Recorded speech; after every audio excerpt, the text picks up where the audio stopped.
The blade pressed against Sharon Lee's throat, cold steel biting into her skin as three men surrounded her in the crumbling tower chamber.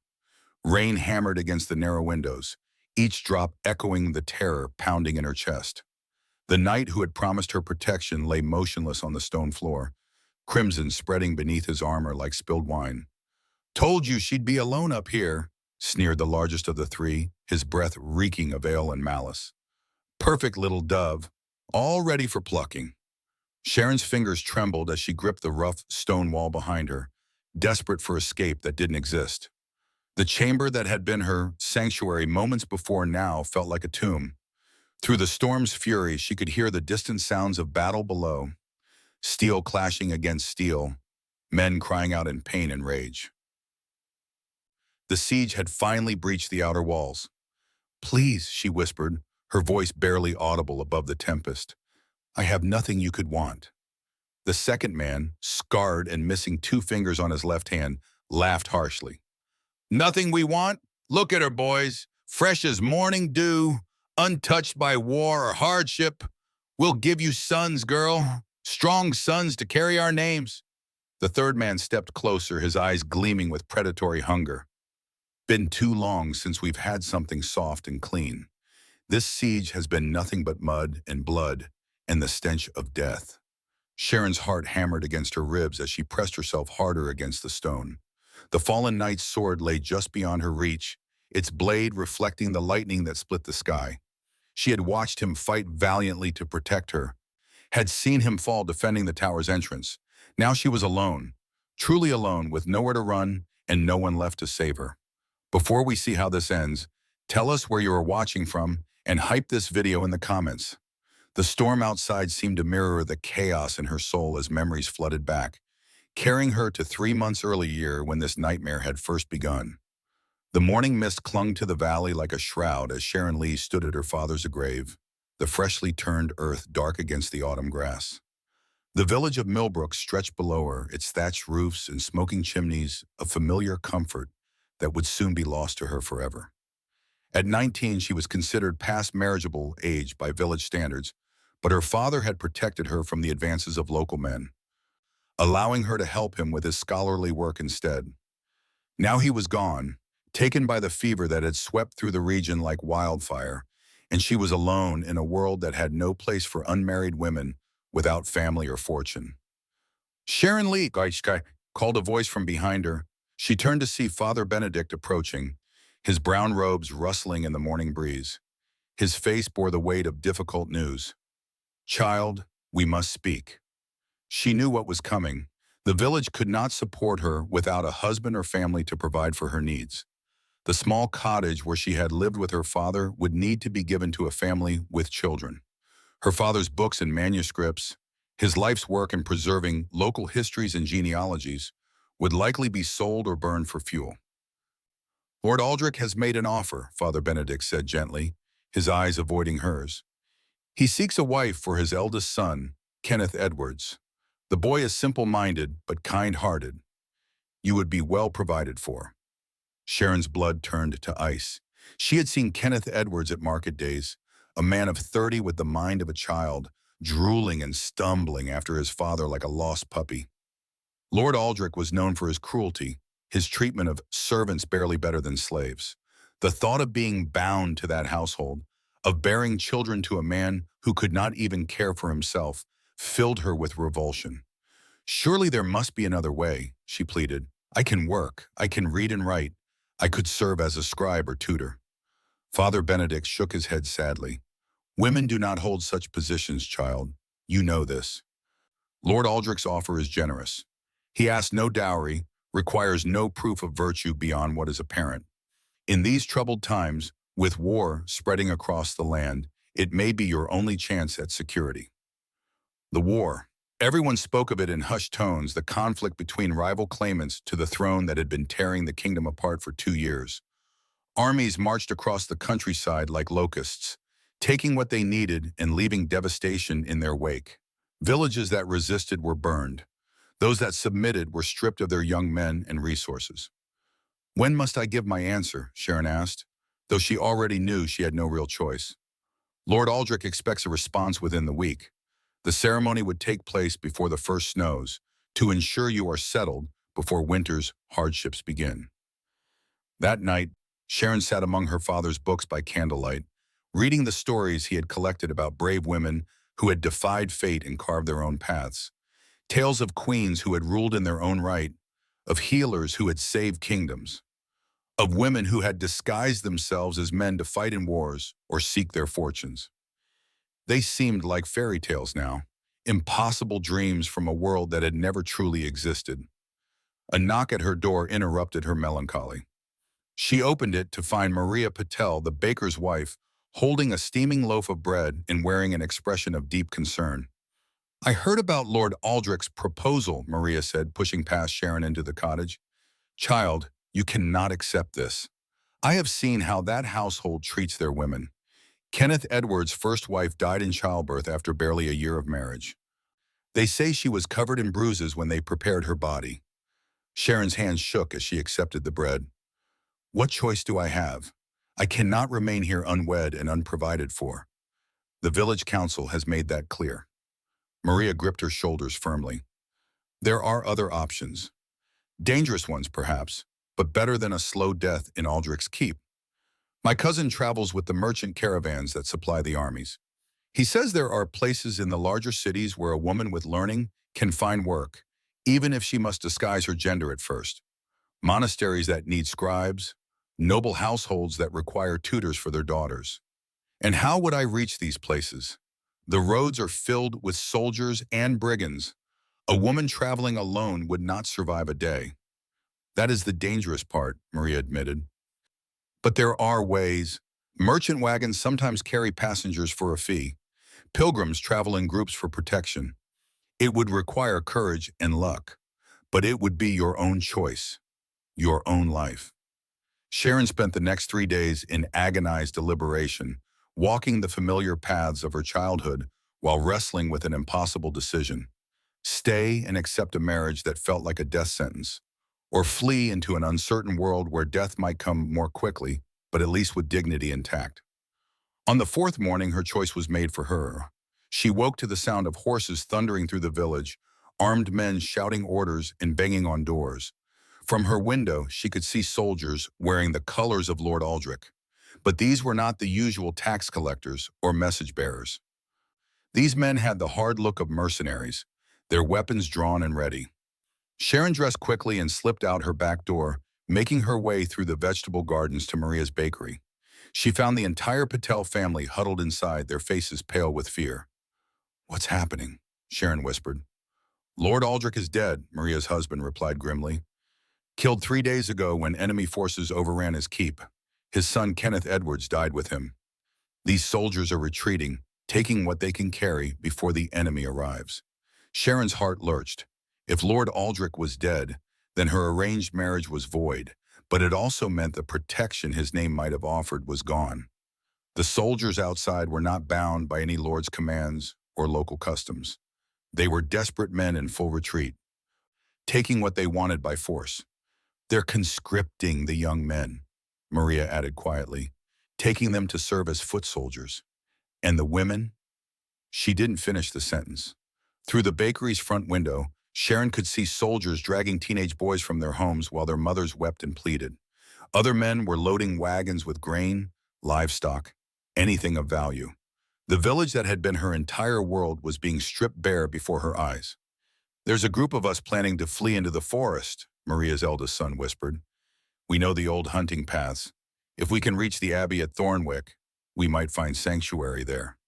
"How many?" Sharon asked. 12 adults, 6 children. We leave at nightfall when the soldiers are drunk and distracted by their spoils." Sharon nodded, her mind racing. The abbey at Thornwick was 2 days' hard travel through dense woodland, following paths that had been used by hunters and smugglers for generations. It would be dangerous, but staying meant certain capture. "I'll come with you," she said. They spent the day in careful preparation, gathering what supplies they could without attracting attention. Sharon packed her father's most precious books in a leather satchel, along with what little food and coins she possessed. As darkness fell, the 18 refugees slipped away from Millbrook like ghosts, leaving behind the only home most of them had ever known. The first day in the forest passed without incident. They followed deer trails and stream beds, moving slowly to accommodate the children and elderly.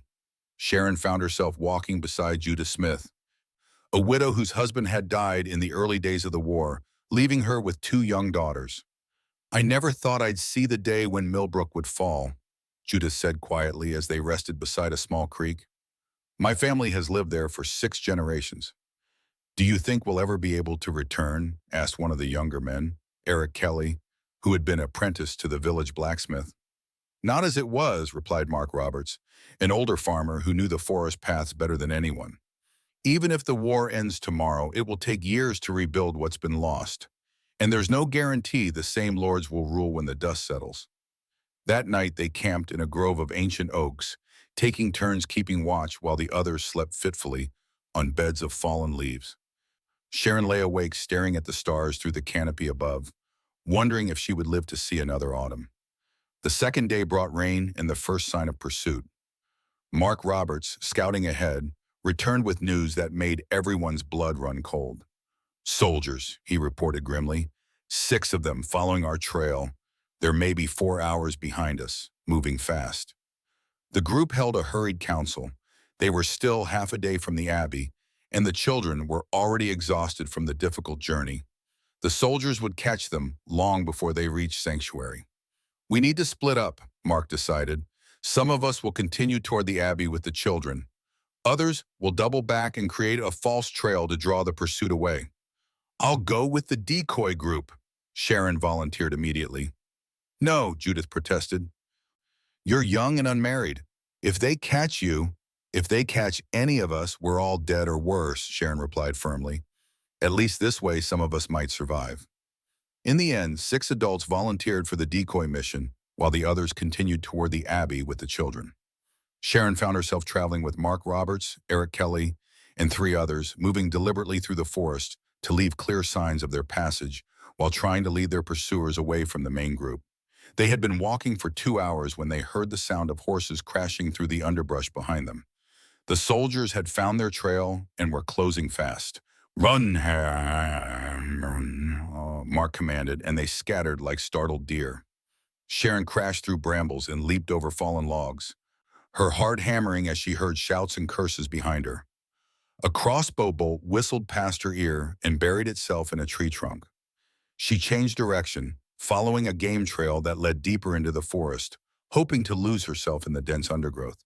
She ran until her lungs burned and her legs felt like water, finally collapsing behind a massive fallen tree to catch her breath.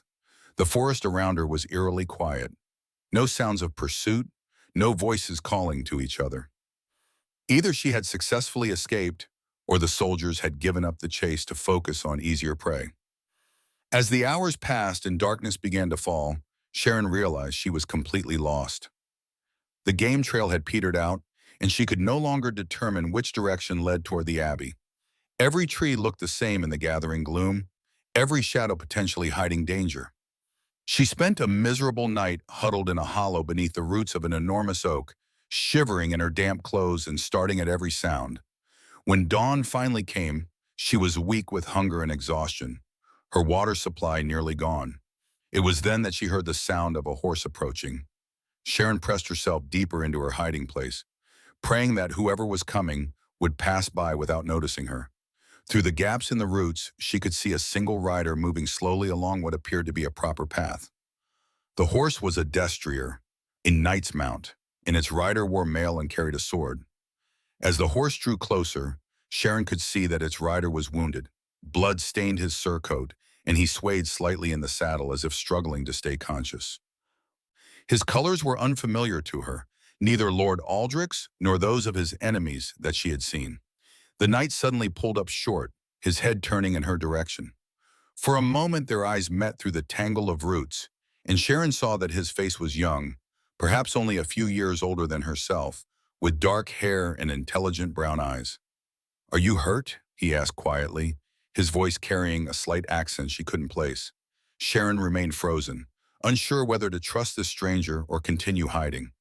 The knight dismounted slowly, favoring his left side, and approached her refuge with his hands deliberately visible and empty of weapons. "I mean you no harm," he said. I am Jeremy Wood, knight in service to Lord Marcus of Ravens Hollow. I seek only to rest my horse and tend my wounds before continuing my journey. Something in his manner, the careful way he moved and spoke, convinced Sharon that he posed no immediate threat. She crawled out from beneath the tree roots, acutely aware of how she must look after her knight in the forest. I am Sharon Lee of Millbrook, she said, brushing leaves and dirt from her dress. Or rather, I was of Millbrook before the soldiers came. Jeremy Wood's expression darkened. Aldrich's men?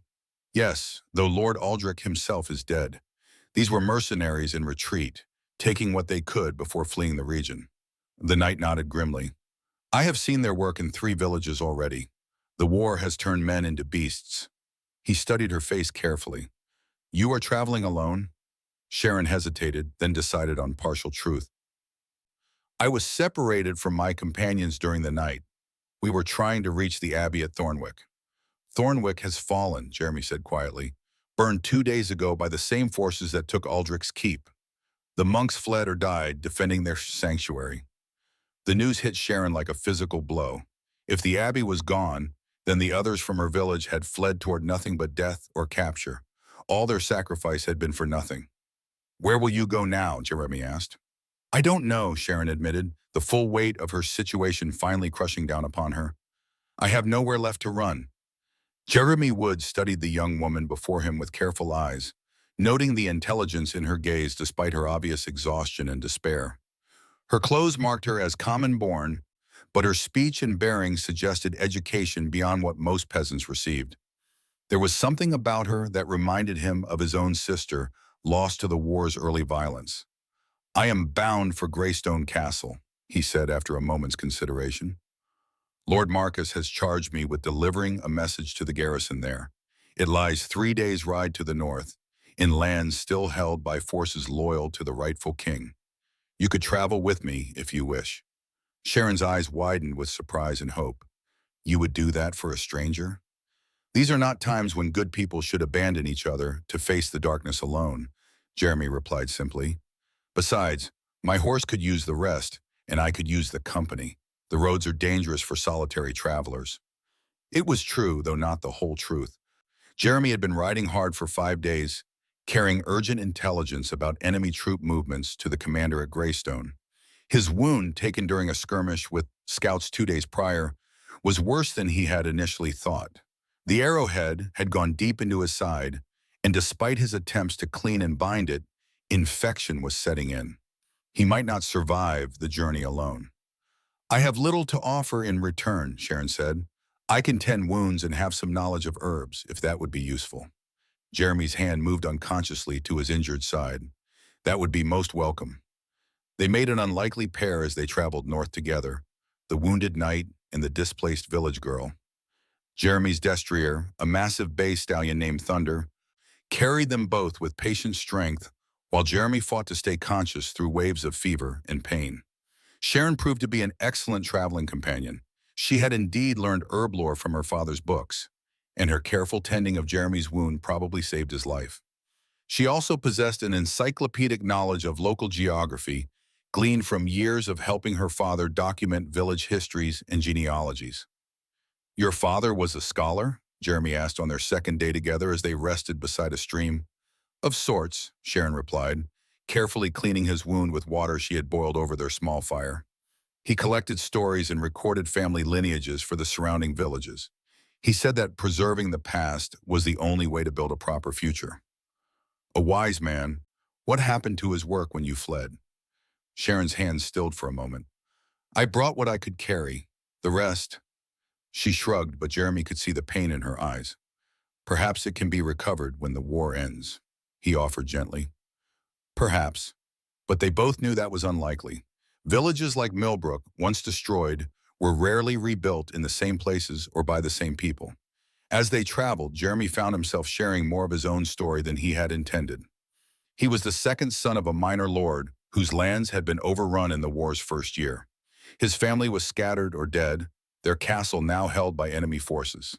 He had sworn service to Lord Marcus, not out of ambition, but from a desperate need to find purpose in a world that had taken everything he had ever known. Do you ever wonder if we're fighting for the right cause? Sharon asked on their third morning as they prepared to break camp. Jeremy considered the question seriously. I fight for the idea that there should be law instead of chaos, that the strong should protect the weak instead of preying upon them. Whether the man who claims the throne deserves it, he shrugged. Kings rise and fall, but the need for order and justice remains.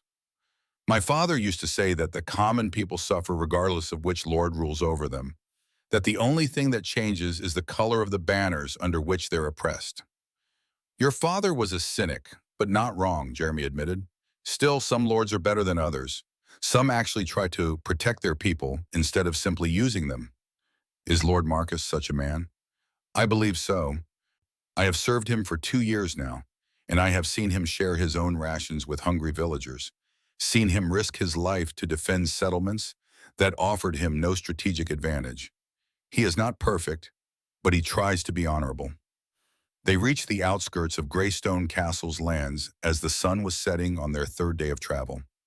The castle itself rose from a rocky prominence like a stone giant, its walls and towers silhouetted against the darkening sky. Smoke rose from chimneys within the walls, and torches flickered along the battlements, where sentries kept their eternal watch. But something was wrong. Too quiet, Jeremy murmured, pulling Thunder to a halt in the shadow of a copse of trees. There should be more activity, more lights.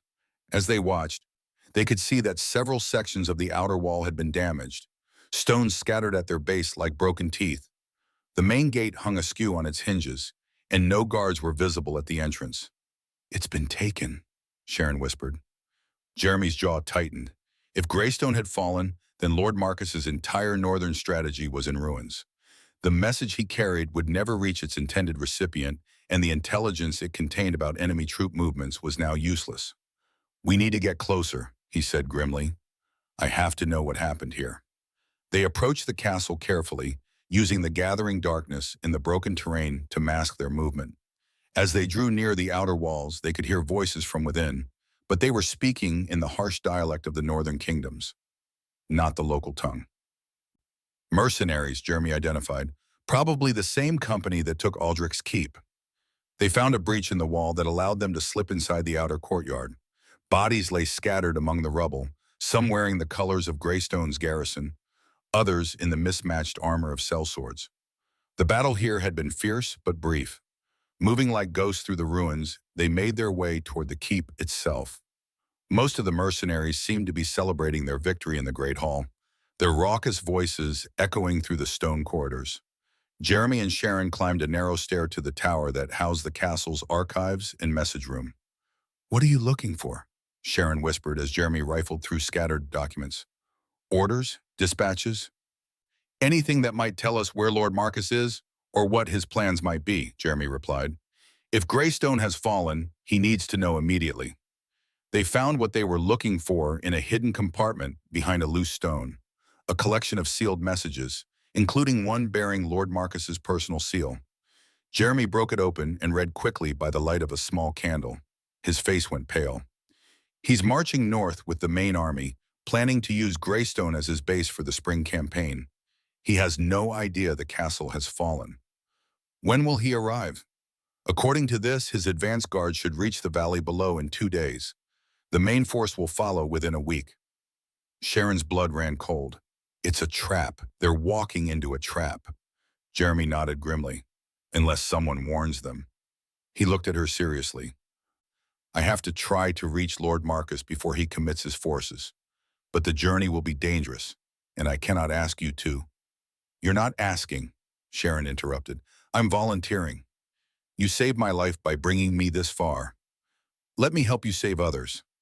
They slipped out of the castle as quietly as they had entered, but their escape did not go unnoticed. As they reached the tree line, shouts erupted behind them. Someone had discovered their presence, and pursuit would not be far behind.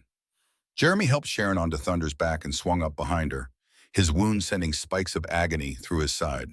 The great destroyer responded to his urgency, breaking into a gallop that carried them away from the castle and into the night. Behind them, they could hear horses being saddled and men calling for torches. The hunt had begun. They rode hard through the darkness, following roads that Jeremy knew from his previous travels in the region.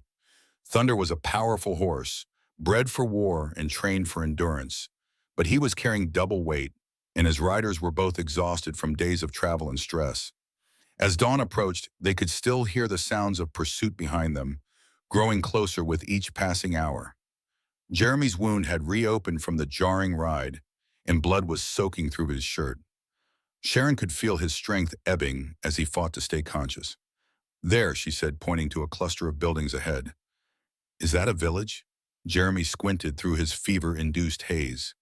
"Millhaven, but it may not be safe. We don't know who controls it now." They had no choice but to risk it. Thunder was faltering, his sides heaving with exhaustion, and Jeremy was barely able to stay in the saddle. They needed shelter, food, and medical attention if they were going to survive long enough to warn Lord Marcus. Millhaven proved to be a ghost town, its houses empty, and its streets littered with the debris of hasty evacuation. But the abandonment that made it eerie also made it safe, at least temporarily. Jeremy and Sharon found shelter in the village church, its stone walls offering both protection and concealment.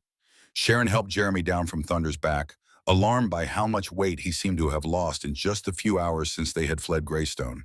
His fever was burning hot, and the wound in his side had become infected despite her earlier care.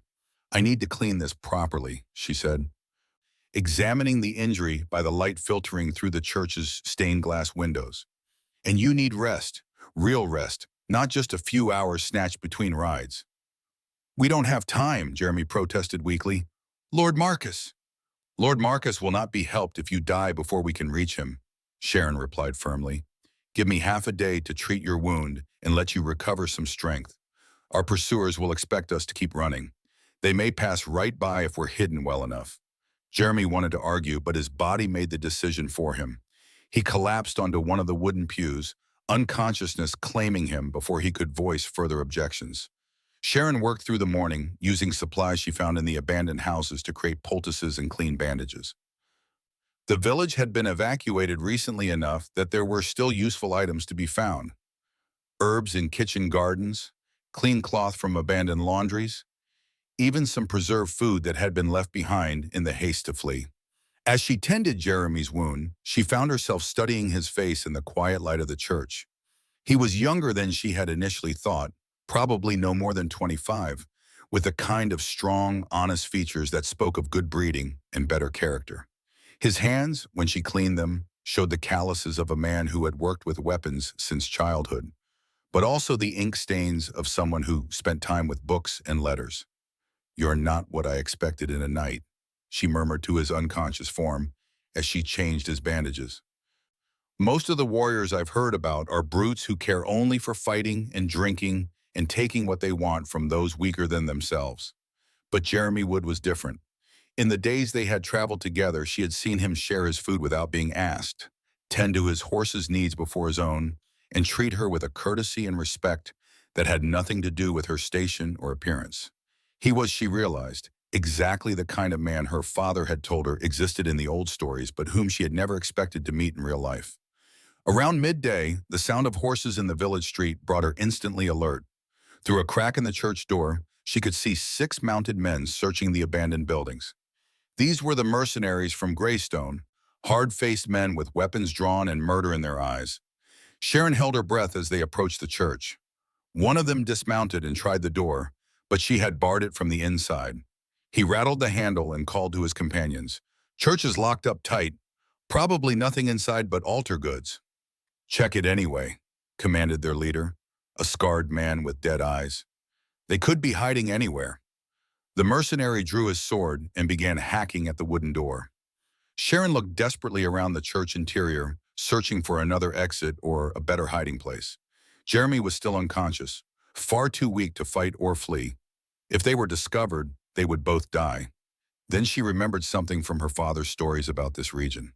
Many of the older churches had been built on the sites of ancient temples, and some still contained hidden passages used by priests during times of persecution. She began running her hands along the walls near the altar, searching for any sign of a concealed door. Her fingers found a loose stone just as the church door splintered under the mercenaries' assault. Behind the stone was a lever that, when pulled, caused a section of the wall to swing inward on silent hinges.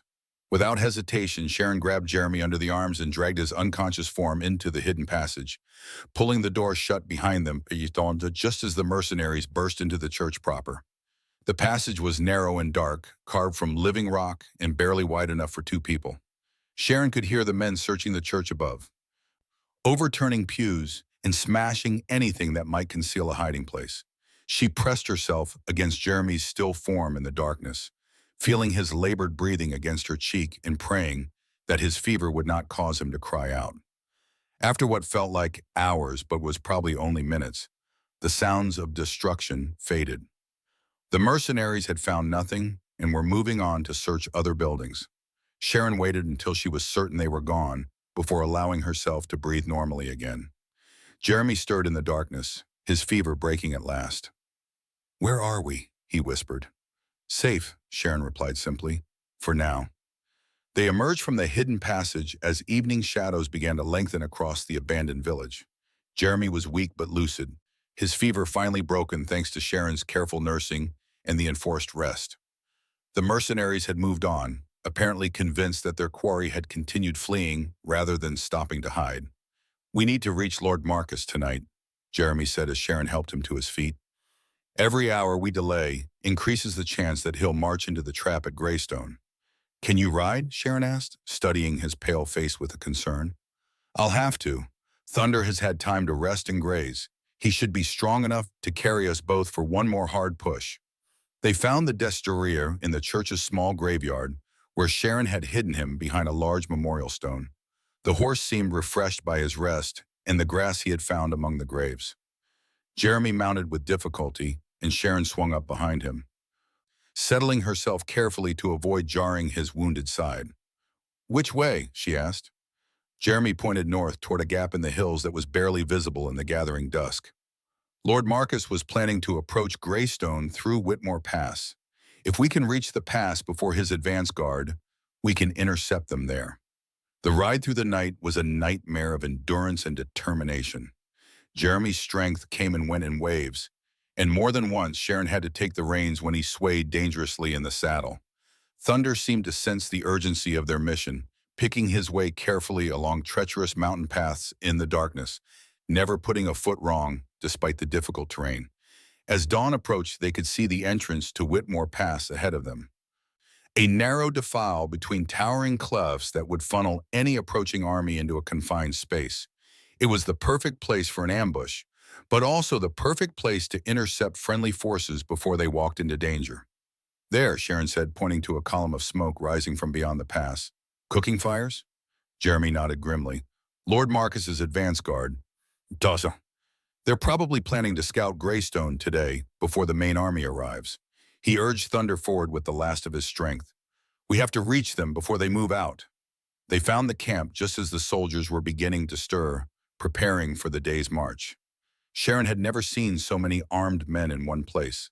Hundreds of warriors in mail and leather, their weapons gleaming in the morning light. Banners bearing Lord Marcus's colors flew from poles throughout the camp, and the air was filled with the sounds of men preparing for war. A sentry challenged them as they approached the camp's perimeter, his spear leveled at Jeremy's chest. "Halt! State your business." "I am Jeremy Wood, knight in service to Lord Marcus," Jeremy replied, his voice hoarse with exhaustion. "I bear urgent intelligence about Greystone Castle." The sentry's eyes widened with recognition. "Sir Jeremy, we thought you were dead. Lord Marcus has been waiting for your report." They were escorted through the camp to Lord Marcus's pavilion, a large tent decorated with banners and surrounded by the tents of his senior officers.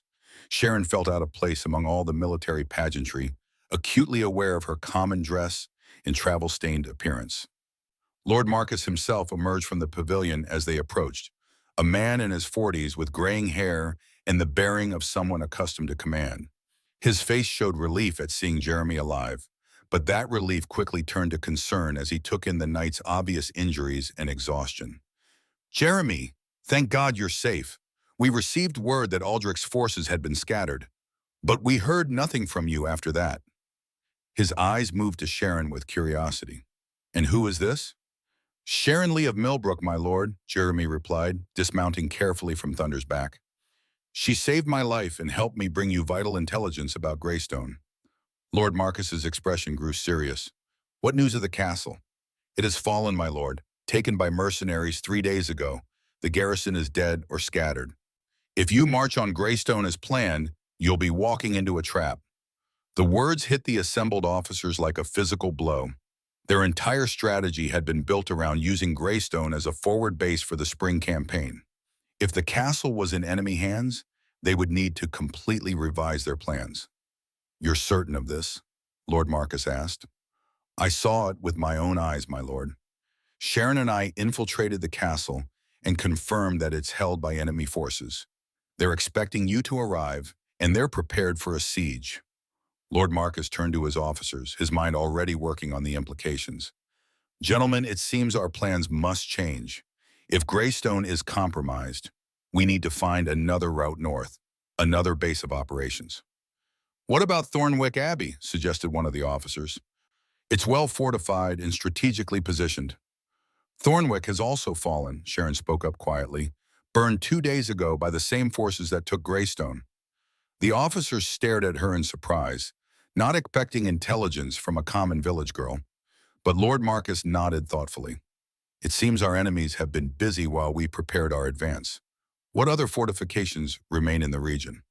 The war council that followed lasted most of the day, with Lord Marcus and his officers poring over maps and debating alternative strategies. Sharon found herself included in the discussions, her knowledge of local geography proving invaluable as they sought new routes and defensible positions. What about Ravenscroft? She suggested, during one heated debate about possible strongholds.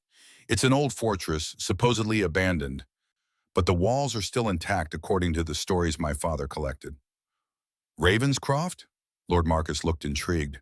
I've heard tales of that place, but I thought it was a ruin.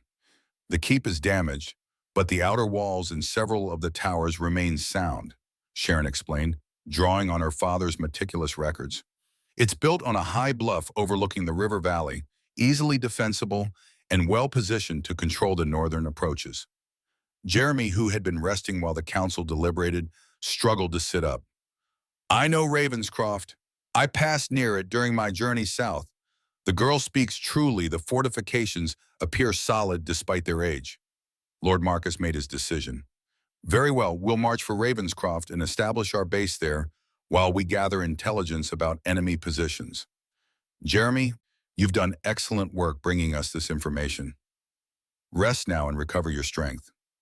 My lord, Jeremy said carefully, I would ask a boon. Sharon Lee has proven herself invaluable to our cause. She is alone in the world, her village destroyed, her family dead. I would request that you grant her sanctuary and employment in your household. Sharon's heart leaped at the unexpected offer. She had been wondering what would become of her once Jeremy's mission was complete, dreading the possibility of being cast out to fend for herself again. Lord Marcus studied her with thoughtful eyes. What skills do you possess, girl? I can read and write in 3 languages, my lord. I have knowledge of herb lore and healing. I can keep records and accounts. My father trained me to preserve documents and organize archives. Useful skills indeed, Lord Marcus mused. Very well. I name you to my household as a scribe and keeper of records. You'll be provided with quarters, clothing, and protection in exchange for your service. Sharon felt tears of relief and gratitude welling in her eyes. Thank you, my lord. I swear I will serve you faithfully. The march to Ravenscroft took 3 days, with the army moving carefully to avoid enemy scouts and patrols. Sharon rode with the baggage train, mounted on a gentle mare that Lord Marcus had provided for her use. Jeremy, still recovering from his wounds, traveled in one of the supply wagons, though he chafed at being unable to ride with his fellow knights. Sharon found herself fascinated by the army's organization and discipline. These were not the brutal mercenaries who had destroyed her village, but professional soldiers who followed strict codes of conduct. She watched them make camp each evening with military precision, post sentries, and maintain their equipment with meticulous care. On the second night of the march, Jeremy sought her out as she sat by one of the cooking fires, working on organizing some of Lord Marcus's correspondence that had become disordered during the rapid mobilization. You seem to have adapted well to military life, he observed, settling carefully beside her on a fallen log. "It's not so different from helping my father with his work," Sharon replied, "just on a larger scale and with more immediate consequences for mistakes." Jeremy smiled, the first genuine smile she had seen from him since their first meeting in the forest. "You're remarkable, you know that? Most people would have been broken by what you've endured these past weeks. Instead, you've not only survived, but found a way to make yourself indispensable." Sharon felt heat rise in her cheeks at the praise. "I did what I had to do. We all did." "No," Jeremy said seriously. "You did far more than survival required. You could have accepted Lord Aldrich's marriage proposal and lived safely, if unhappily. You could have stayed hidden in the forest and avoided all danger. Instead, you chose to help others, to take risks for people you barely knew. As did you," Sharon pointed out. "You could have left me in the forest to fend for myself. You could have abandoned your mission to Lord Marcus when you were wounded and fevered. Instead, you chose to do what was right, regardless of the cost to yourself." They sat in comfortable silence for a while, watching the flames dance and listening to the quiet sounds of the camp settling down for the night. Around them, soldiers prepared their weapons and armor for the next day's march, their voices low and serious as they discussed the challenges ahead. "What will you do when the war ends?" Sharon asked eventually. Jeremy considered the question. "I don't know. I've been fighting for so long that I can barely remember what peace feels like. Perhaps I'll find a small holding somewhere and try to rebuild what was lost. What about you?" "I think I'd like to continue the work my father started," Sharon said thoughtfully. "Collecting stories, preserving records, making sure that the experiences of common people aren't forgotten when the history books are written. This war has destroyed so much knowledge, so many family chronicles, and local traditions. Someone needs to gather what remains before it's lost forever." "A noble calling," Jeremy agreed, "and one that Lord Marcus would likely support. He values learning and scholarship." They reached Ravenscroft on the third day to find that Sharon's assessment had been accurate. The ancient fortress perched on its rocky prominence like a stone eagle, its walls weathered but intact, its towers still capable of housing defenders. The keep itself showed signs of fire damage from some long-ago siege, but the outer fortifications were sound. Lord Marcus immediately set his men to work repairing and strengthening the defenses, while scouts were sent out to gather intelligence about enemy positions and movements. Sharon found herself quartered in one of the tower rooms that had been designated for the Lord's household staff, a small but comfortable space with a narrow window that offered spectacular views of the surrounding countryside. Her duties as a scribe kept her busy from dawn to dusk, organizing correspondence, copying orders for distribution to various units, and maintaining the detailed records that any military campaign required.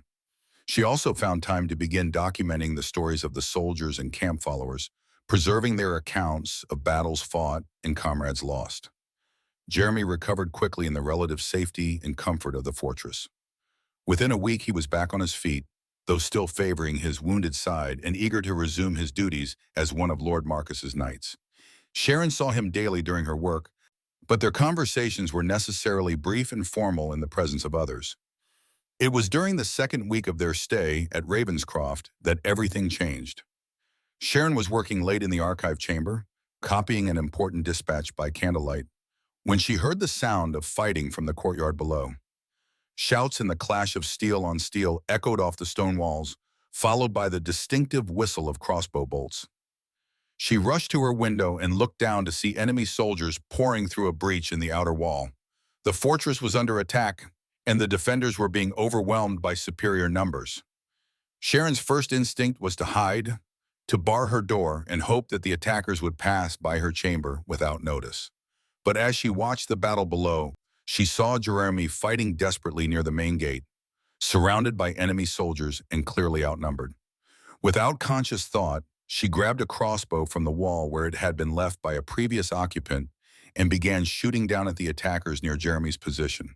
Her father had taught her to hunt small game with a bow, and the skills translated well enough to crossbow work. Her first bolt took an enemy soldier in the shoulder, spinning him around and giving Jeremy the opening he needed to strike a killing blow. The battle raged for what felt like hours but was probably only minutes. Lord Marcus's men fought valiantly, but they were caught by surprise and outnumbered 3-1. Gradually, the defenders were forced back into the keep itself, making their last stand in the Great Hall, while enemy soldiers secured the outer walls and towers. Sharon found herself trapped in her chamber as enemy soldiers swept through the upper levels of the fortress, searching for hidden defenders and valuable prisoners. She could hear them kicking in doors and ransacking rooms, their voices growing closer with each passing moment. When they finally reached her door, she was ready for them. The first soldier through the doorway walked directly into the crossbow bolt she had aimed at chest height. The second one stumbled over his falling comrade and received her father's heavy brass candlestick across his skull. But the third man was ready for her, and he was bigger and stronger than she was. He grabbed her wrist as she tried to swing the candlestick again, twisting until she cried out in pain and dropped her makeshift weapon. His other hand tangled in her hair, dragging her toward the door as she struggled and fought. "Pretty little thing," he sneered, his breath foul with ale and rotting teeth. "The captain will want to see this one. Might keep her for himself, or might let the boys have some fun with her first." Sharon was dragged down the tower stairs and into the courtyard, where she could see the full extent of the disaster. Lord Marcus's banner had been torn down and replaced with the enemy's colors. Bodies lay scattered across the stones, both attackers and defenders mixed together in death's democracy. Jeremy was among a group of surviving defenders who had been forced to their knees near the well, their hands bound behind their backs. Blood streamed down his face from a head wound, and his sword arm hung useless at his side, but his eyes were alert and filled with rage as he saw Sharon being manhandled by her captor. The enemy captain, a brutal-looking man with scars covering half his face, looked up from examining Lord Marcus's captured battle standard as Sharon was brought before him. "What have we here?" he asked with mock courtesy. "A lady of quality, perhaps? Or just another camp follower hoping to earn her bread on her back?" "Neither," Sharon replied with as much dignity as she could muster. "I am a scribe in Lord Marcus's service, nothing more." The captain laughed harshly. "A scribe who knows how to use a crossbow, judging by the bodies upstairs. Killed 2 of my men, she did. That's going to cost her." The captain's eyes gleamed with malicious pleasure as he studied Sharon's defiant face. Around the courtyard, his men were busy looting the fortress and securing their prisoners, but their attention kept drifting back to the drama unfolding near the well. "String her up with the others," the captain ordered casually. "We'll make an example of anyone who dares resist our authority." "Wait!" Jeremy's voice rang out across the courtyard, strong despite his injuries. "She's under my protection. If you want to harm her, you'll have to go through me first." The captain turned to study Jeremy with amusement. "And you are?" "Jeremy Wood, knight in service to Lord Marcus. I claim the right of combat to defend her honor." A murmur ran through the assembled soldiers, both captors and captives. The right of combat was an ancient tradition, recognized even by mercenaries and brigands when it suited their purposes. It offered the possibility of entertainment, and these men had been campaigning for months without diversion. "You're wounded and weaponless," the captain pointed out. "Hardly a fair fight." "Then give me a sword and let's see how wounded I really am," Jeremy replied, struggling to his feet despite his bound hands. The captain considered this for a moment, clearly weighing the entertainment value against the risk of losing a valuable prisoner. Finally, he shrugged and gestured to one of his men. "Cut his bonds and give him a blade. If he wants to die for his lady's honor, who are we to deny him?" Sharon watched in horror as Jeremy was freed and handed a notched sword that had probably belonged to one of the fallen defenders. His wounded arm was clearly giving him trouble, and blood still streamed from the gash on his forehead. But his stance was steady and his eyes were clear. The captain drew his own weapon, a fine blade that had probably been looted from some nobleman's corpse. He was fresh and uninjured, with the confident bearing of a man who had killed many opponents in single combat. "When I defeat your champion," he said to Sharon with a cruel smile, "you'll serve my men's pleasure until they tire of you. Then we'll see if you are still so defiant." The fight began without ceremony, the 2 men circling each other warily in the space that had been cleared near the well. Jeremy moved carefully, favoring his wounded side, while the captain pressed his advantage with aggressive attacks designed to exploit his opponent's injuries. Steel rang against steel as they tested each other's defenses, the sound echoing off the stone walls of the fortress. Jeremy's technique was superior, his training evident in every parry and riposte. But the captain was stronger and uninjured. Sharon found herself holding her breath as she watched the deadly dance unfold. Around the courtyard, soldiers from both sides had stopped their other activities to observe the combat, some calling out encouragement or placing bets on the outcome. The captain's blade sliced across Jeremy's ribs, opening a shallow cut that added fresh blood to his already stained surcoat. But the attack left him slightly off balance, and Jeremy's counterstroke caught him across the forearm, drawing first blood.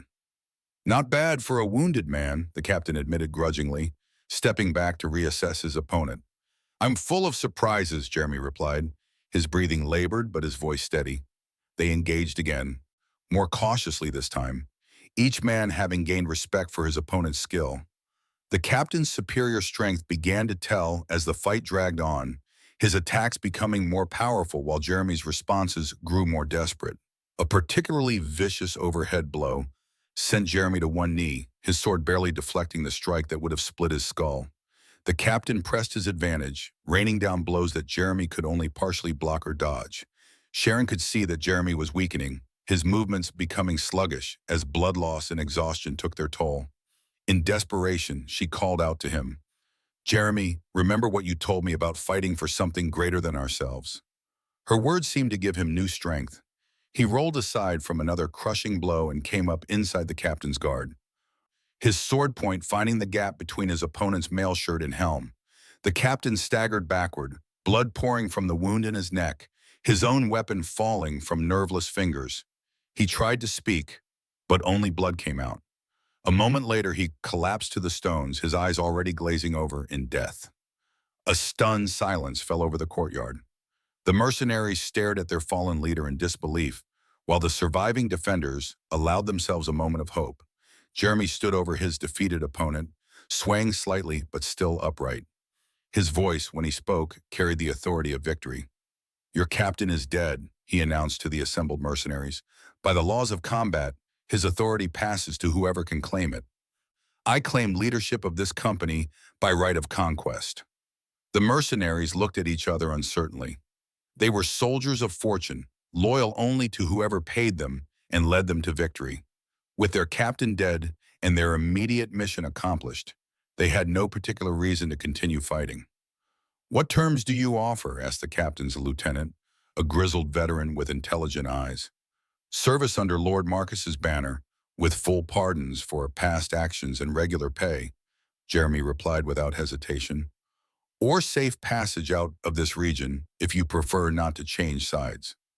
It was a generous offer, more generous than most defeated enemies could expect. After a brief consultation among themselves, the mercenaries accepted Jeremy's terms. Most chose to take service with Lord Marcus, attracted by the promise of steady pay and legitimate employment. Sharon felt tears of relief streaming down her face as Jeremy's gamble paid off. The fortress was saved, the surviving defenders were free, and she was safe from the fate that had awaited her. Jeremy walked slowly toward her, his strength finally giving out now that the immediate danger had passed. She caught him as he collapsed, supporting his weight as best she could while calling for the company's healer. "That was incredibly stupid," she told him, as they waited for medical attention. "You could have been killed." "But I wasn't," Jeremy replied with a weak smile. "And neither were you. That's what matters." As the healer worked to tend Jeremy's wounds, Sharon realized that something fundamental had changed between them during the crisis. They had each risked everything to protect the other, had each proven themselves willing to bond rather than see harm come to their companion. Lord Marcus arrived 3 days later with the main army, expecting to find Ravenscroft under siege or destroyed. Instead, he found it firmly under his control, defended by a mixed force of his own men and reformed mercenaries under Jeremy's command. "It seems I owe you both a great debt," he said as Sharon finished her report of the battle and its aftermath. "Jeremy, your leadership in crisis has been exemplary. Sharon, your courage and quick thinking helped save the day." "We did what duty required, my lord," Jeremy replied formally. "Perhaps, but I think there was more to it than simple duty. Lord Marcus's eyes moved between them with understanding. I've seen how you look at each other, how you've protected each other throughout these trials. Jeremy, you have served me faithfully for 2 years. I would not stand in the way of your happiness if you choose to seek it. Sharon felt her heart racing as she understood the implication of his words. Jeremy turned to look at her, his expression serious but hopeful. Sharon Lee, he said formally, would you do me the honor of becoming my wife? I can offer you little beyond my sword and my devotion, but both are yours if you'll have them. Sharon looked into his honest brown eyes and saw her future reflected there. Not the future of comfort and security she had once dreamed of, but something better. A partnership built on mutual respect and shared trials. A love that had been tested by fire and proven true. Yes, she said simply. Yes, I will. The wedding took place a month later in Ravenscroft's restored chapel, with Lord Marcus himself performing the ceremony in the absence of a priest. The entire garrison attended, along with many of the reformed mercenaries who had chosen to remain in service. As Jeremy placed a simple silver ring on her finger, Sharon thought of her father and the stories he had collected about brave women who had shaped their own destinies. She had become one of those women, had found her own path through courage and determination. The war continued to rage across the kingdom, but Sharon and Jeremy faced it together. Their love, a bright flame against the darkness of those troubled times. They had learned that sometimes the greatest victories come not from conquest, but from the simple act of refusing to surrender hope. In the years that followed, Sharon would indeed continue her father's work, collecting and preserving the stories of common people who had lived through extraordinary times. And chief among those stories would be her own, a tale of how a village girl and a wounded knight had found each other in the midst of chaos and built something beautiful from the ruins of their broken world. The future stretched before them, uncertain but no longer frightening, because they would face it together.